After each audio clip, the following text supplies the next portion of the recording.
최근 방송이 끝난 무한도전 특집 방송을 본 적이 있습니다.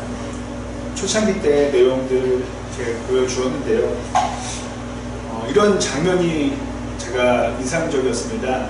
한 공채 출신의 개그맨이 그렇지 않은 출연자에게 근본도 없는 사람이다라고 이렇게 호통을 치는 개그가 있었습니다.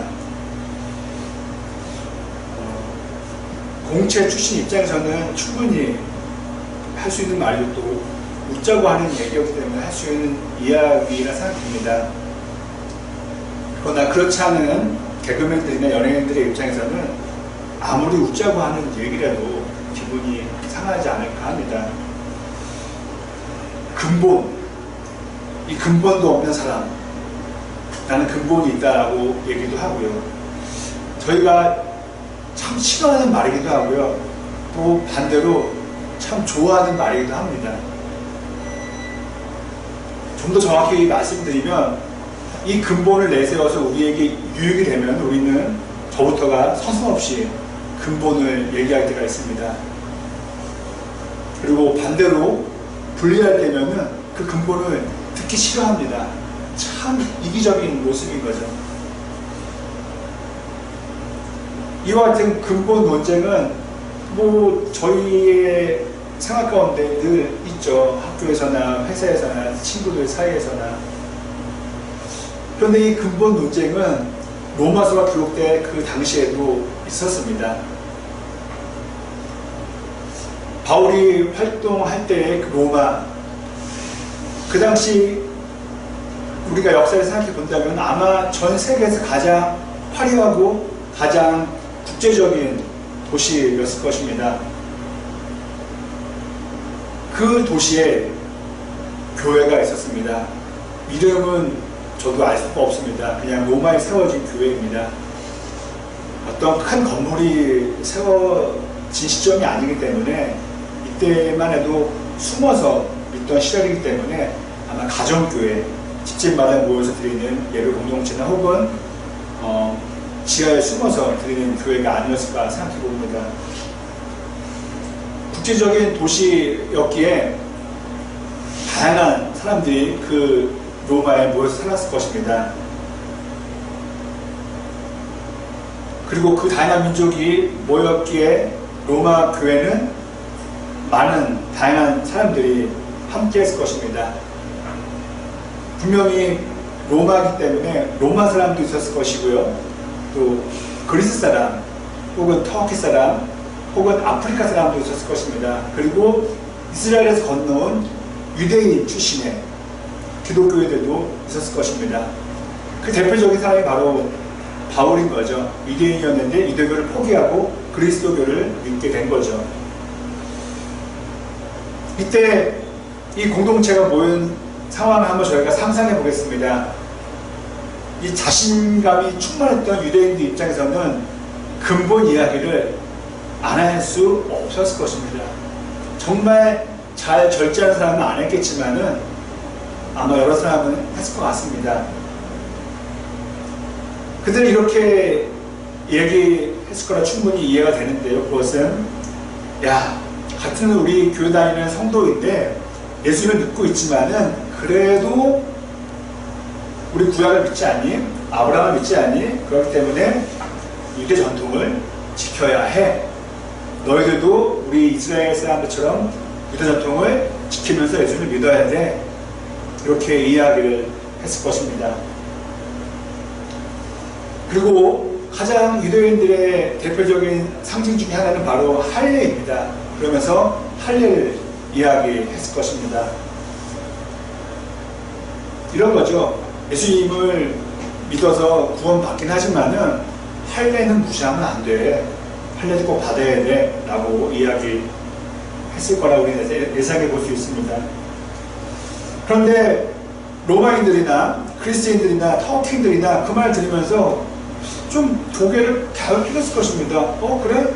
할례는 알겠는데 우리의 스승이신 우리의 주님 되신 예수님께서 복음서에서 그렇게 말씀하신 적이 없는데 나를 따르는 사람들은 무조건 남자들은 할례를 받아라 라고 하신 말씀이 없지 않았니? 라고 이야기를 했을 것입니다. 왜냐하면 복음서에는 예수님께서 할례를 받아야 된다는 말씀을 한 내용이 제 기억으로는 없는 걸로 알고 있습니다. 그렇다고 뭐 할례를 받지 말아라 하신 것도 아니지만 그거에 대한 언급을 하시는 거라고 생각되지 않습니다. 그런데 그렇다고 로마인 그리스인 입장에서 무작정 반대할 수가 없는 게 구약에는 나오잖아요. 창세기에는 나오잖아요. 그렇기 때문에 뭐지라고 그들은 혼란스러워했을 것입니다. 그리고 그것이 잘 끝나면 좋은데 어쩌면은 큰 갈등과 싸움으로 번지기도 했을 것입니다. 이때에 이 모든 것을 다 알았고 해결해주고 싶었던 사도 바울은 편지 한 통을 쓴 거죠. 그것이 바로 저희가 읽고 있는 로마서입니다. 바울은 명확하게 답을 알려주었습니다. 그것은 이스라엘 사람들이 받은 할례를 이스라엘 사람이 아닌 이방인들이 받을 필요는 없다. 하나님을 믿는 데에 예수님 주님을 모시는 데에 할례는 상관이 없다라고 명확하게 이야기해 준 것입니다. 그리고 그냥 자기의 생각을 얘기한 것이 아니라 성경의 팩트를 그는 전했습니다. 우리의 조상 아브라함도 하나님께 부르심을 받고 복을 받았지만은 야 그거 봐라 창세기를 보면은 할례 받기 전이야. 이미 할례와 상관없이 아브라함은 하나님으로부터 복을 받은 사람이고 가나안 땅으로 초대받은 사람이야 하고 얘기한 것이죠. 그렇게 유대인들도 아무 어떤 주장을 못했던 것이죠. 지금은 시간이 엄청나게 흘렀습니다. 지금 교회 내에서 할례에 대해서 우리는 논란을 펼치지 않습니다. 이미 종료된 이야기입니다. 하지만은 오늘 본문을 우리에게 적용하면 우리는 제2의 할례, 제3의 할례가 그 등등의 할례가 있을 수 있다고 우리는 생각해 볼 수 있다는 것이죠. 오늘 본문에 나오는 할례를 아주 간략하게 정리하면 이것입니다. 할례는요 성경적인 것이고 또 거룩한 것입니다. 하지만 로마서에 나왔던 이 할례, 저희가 예측을 해본 것처럼 그 거룩하고 성경적인 할례이긴 하지만은 그 마지막 종착점은 뭐였습니까? 교회 내에 분열이었어요. 할례 받은 사람, 안 받은 사람들끼리 싸우는 거였죠. 하지만 우리가 할례를 떠나서 가장 참되고 성경적이고 거룩한 것은 무엇입니까? 분열이 아니라 연합입니다. 하나님은 연합하는 영이지 분열시키는 영이 아닙니다. 그러므로 저와 여러분들이 교회 내에서 무엇이 하나님과 교회를 위한 것이냐는 것에 대해 논의를 펼칠 때에 여러 가지 의견이 있을 거예요. 그런데 확실한 것은 아무리 성경에 나오는 내용이라 하더라도 아무리 거룩하다고 여기는 것이라 하더라도 분열을 시키는 것이라면 우리는 그것을 좀 잠시 미뤄놔야 할 것입니다. 그리고 그러한 연합에 대한 생각을 갖고서 우리는 교회의 일이나 우리 개인의 일이나 결정을 지을 때에 연합에 알맞는 것을, 연합을 이루는 것을 우리는 택해야 할 것입니다. 회사에서나 혹은 가정에서나 시댁에서나 처가에서나 아무리 성경적이고 진리를 말하는 거라 할지라도 분열을 일으키는 것이라면 우리는 생각을 깊게 해봐야 할 것입니다. 다음으로 교회의 분열을 혹은 분열의 가능성을 막은 바울은 성도들에게 아브라함의 이야기를 더 자세하게 들려주었습니다. 그리고 무엇으로 인해서 아브라함처럼 하나님께 택함을 받은 하나님의 자녀가 될 수 있는지를 바울이 설명해 주었습니다. 하나님의 자녀라함은 내포하는 게 많은데 대표적인 게 있다면 그것은 바로 구원받은 백성이라는 것이죠. 하나님의 자녀 이코로 구원받은 혹은 구원받을 사람이라는 것입니다. 자, 여러분, 아브라함은 어떻게 무엇으로 하나님의 그런 부르심을 받았습니까? 하나님의 그런 구원을 받았습니까? 그것은 바로 그의 믿음이었다고 성경은 말해주고 있습니다. 저희가 믿음은 기독교의 핵심 축 중에 하나죠. 이미 알고 계시면 한번 저희가 천천히 생각해 보겠습니다. 여러분, 믿음은 무엇입니까? 동사적으로 표현하면은 믿는 것이 되는 거죠. 믿음. 가장 쉬운 방법은, 설명 방법은 믿지 않은 상태에서 믿는 상태로 전환하는 것은 바로 믿음입니다. 믿지 않은 상태에 남는 것은 불신이고 믿지 않은 것이 되는 거죠. 변환, 전환, 바뀐 것입니다. 이것을 할례로 적용해 본다면은 할례 받지 않은 상태, 그리고 할례 받은 상태, 변화. 바로 믿음은 다른 말로 하면은 마음에 받은 할례라고 말할 수 있는 것이죠. 이것은 저의 견해가 아니라 성경의 가르침입니다. 바울은 앞에 있는 로마서 29절, 2장 29절에서 다음과 같이 말해주었습니다. 제가 읽어드리겠습니다. 오히려 속 사람으로 유대 사람인 이가 유대 사람이며 율법의 조문을 따라서 받는 할례가 아니라 성령으로 마음에 받는 할례가 참 할례입니다. 마음에 할례가 없었는데 할례가 있게 된 것, 이 변화, 없으면서 있음, 믿음이 없으면서 있음, 바로 이것이 계속해서 말씀드린다면은 믿음은 다른 말로 마음에 받은 할례라는 것입니다. 그래서 바울은 어떤 상징적인 육체에 있는 할례가 중요한 것이 아니라 마음, 이것은 성경이 아니라도 우리가 모든 사람들이 인정하는 부분입니다. 그 마음가짐이 중요하지 겉모습이 중요하지 않잖아요. 참고로 믿음과 비슷해서 우리가 헷갈려하는 게 하나 있습니다. 그것은 뭐냐 하면 이해입니다. 이해. 여러분, 이해는 그림 한번 그려보겠습니다. 이 이해라는 것이 있는데 이것은 무엇으로 연결되어 있을까요? 무엇으로 이루어질까요? 그것은 바로 논리입니다. 논리로 이어져 있는 것이 구성된 게 이해입니다. 그래서 논리가 어긋나면 이해라는 이 진행은 순간 멈추게 됩니다. 1 더하기 1은 2야, 2 더하기 3은 5야, 5 더하기 2는 8이야. 이때부터 안 나가는 거야. 잠깐 멈추자. 다시 얘기해보자. 진행이 안 됩니다. 이해를 멈추게 되는 거죠. 여러분, 이렇게 논리를 바탕으로 이루어지기 때문에 이해에 큰 장점이 있어요. 그것은 바로 안전하다는 거예요. 5 더하기 7이 8이야? 5 더하기 2가 8이야? 아, 못 가겠어. 더 심한 결과로, 잘못된 결과로 빠지지 않는 거죠. 너무 좋은 거죠, 이해는요. 그래서 우리는 이해를 좋아합니다. 이해를 싫어하는 사람은 없을 것입니다. 그리고 이해의 연장성인 과학을 상당히 좋아합니다. 예, 과학은 전문 지식이 없어도 쉽게 설명해 우리는 충분히 이해하고 참 좋아하죠. 한편 믿음은 이해와 다릅니다. 전혀 다르죠. 예. 우리 이렇게 말할 수 있죠. 2 더하기 5는 7인데 나 10으로 믿고 싶어. 100으로 믿고 싶어. 이렇게 얘기하기도 합니다. 특히 기독교가 말하는 믿음, 이것은 논리와는 엄청난 거리가 있습니다. 기독교의 믿음은 논리가 아닌 신비를 바탕으로 진행되고 구성됩니다.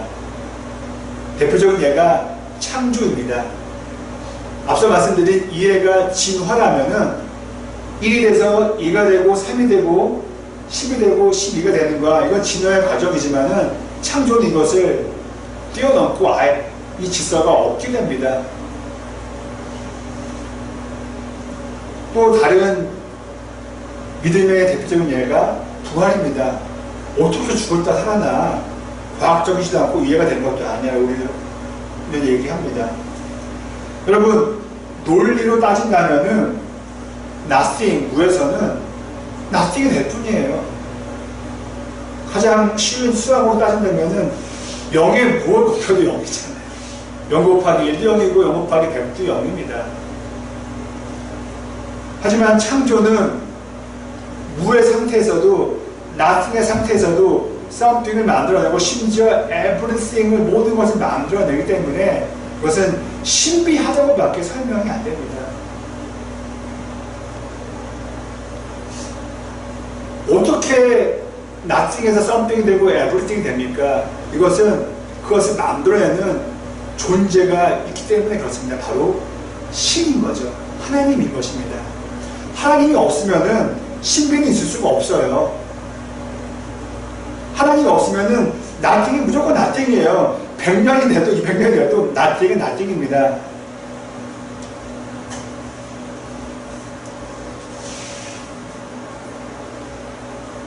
하지만 이해와 논리, 이 과학은 신의 존재를 인정하지 않기에 결국 모든 무로 끝난다고 우리는 받아들이고, 그것이 아니라고 말하면은 우리를 정신나간 사람들이라고 사람들은 얘기를 합니다.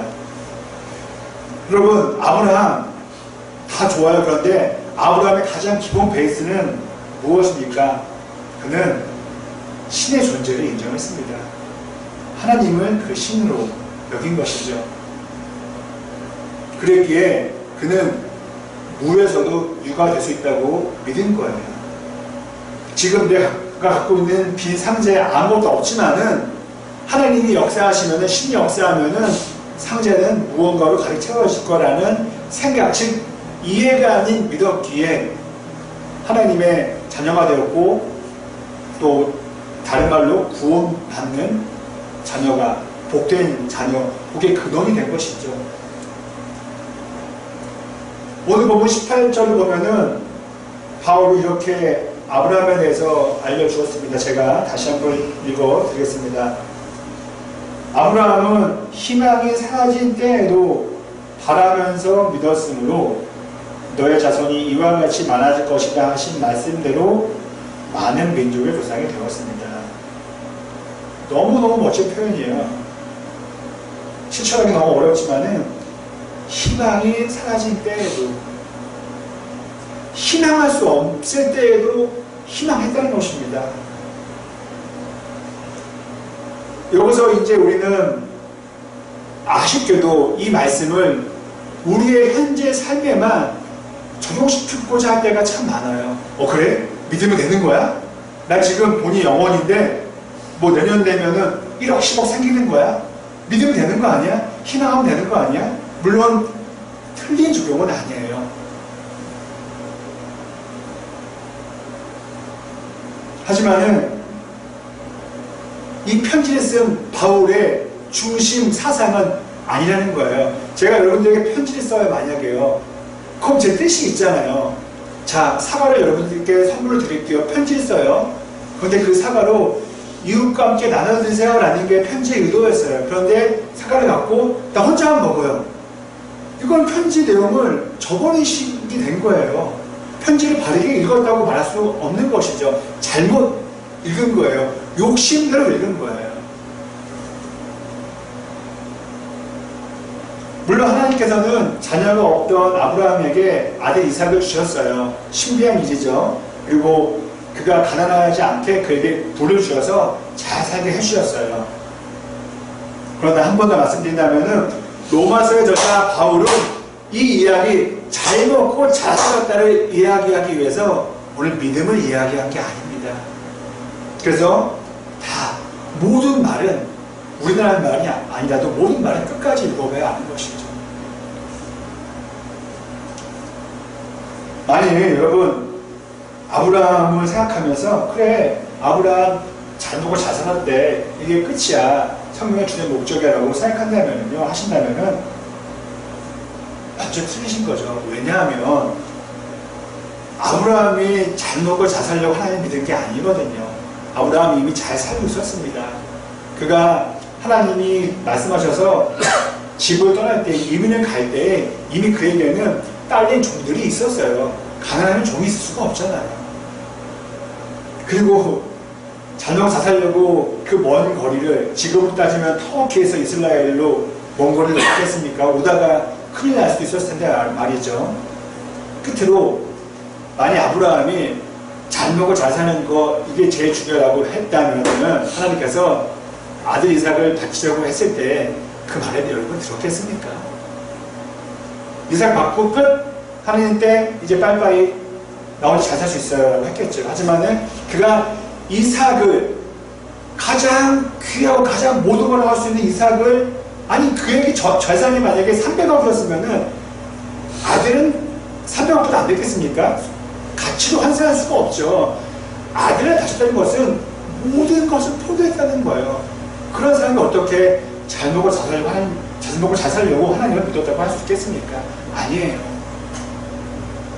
우리는 아브라함의 옷깃만 보고 아브라함을 봤다고 얘기할 때가 있다는 거죠. 아니죠. 다 봐야죠. 자, 바울은 아브라함의 믿음을, 다윗의 믿음, 베드로의 믿음, 많은 믿음이 있지만은 아브라함의 믿음을 한 예로 들어서 믿음을 설명하고자 했던 거예요. 자, 여러분, 그 믿는 것, 정말 영광 받고 싶어. 와, 뭐예요? 믿는 게 끝? 아니잖아요. 여러분, 뭘 믿냐는 것도 중요하지만은, 왜 믿냐가 더 중요한 거 아닙니까? 네? 어디 가는데 버스 탔어요. 버스를 타는 게 중요한 것이 아니라, 가고자 하는 목적지에 가는 게 중요한 거 아니겠습니까, 여러분? 자, 정말 너무 기본적으로 생각할 수 있는 거예요. 바울이 이렇게 아브라함을 들어서 믿음을 말했는데 무엇 때문에 믿음을 얘기한다는 거예요. 그것은 구원이라는 가장 최종 목표를 말하기 위해서 믿음이라는 그 유일한 방법을 설명한 겁니다. 한 번 더 말씀드린다면은 부산을 가야겠는데 부산 가는 버스를 설명해 준 거예요. 이 버스 타면 갈 수 있다고 말이죠.